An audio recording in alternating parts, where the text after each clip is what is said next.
ناظرین، آج کی ویڈیو میں ہم آپ کو خواب میں موبائل دیکھنے کے حوالے سے دلچسپ تعبیرات بتائیں گے جس کو ہم باری باری بیان کریں گے۔ ناظرین، اگر کوئی صاحب خواب نیا قیمتی موبائل فون دیکھتا ہے تو یہ کوئی اچھی خوشخبری پانے کی دلیل ہے۔ کوئی رکا ہوا کام یا رکاوٹ دور ہو جائے گی، کاروبار میں ترقی حاصل کرے گا۔ اگر کسی سے رابطہ ہو تو کسی رشتہ دار سے ملنے یا گھر آنے کی خوشخبری پائے گا۔ اگر دیکھے کہ موبائل فون ٹوٹ گیا ہے تو دلیل ہے کہ کوئی نقصان اٹھائے گا، رنج و غم کی خبر پائے گا۔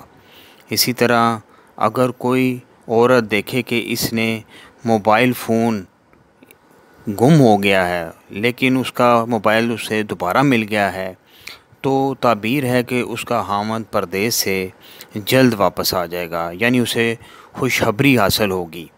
اسی طرح موبائل فون کا غلط استعمال یا بیہودہ چیزیں دیکھنا گمراہ ہونے کی دلیل ہے۔ تو ناظرین، یہ تھی آج کی خواب اور اس کی تعبیر۔ انشاءاللہ نیکسٹ ویڈیو میں ہم آپ کو ایک نئی خواب اور اس کی تعبیر کے ساتھ دوبارہ آپ کی خدمت میں حاضر ہوں گے۔ تب تک کے لیے اپنا بہت خیال رکھیے گا۔ اللہ حافظ۔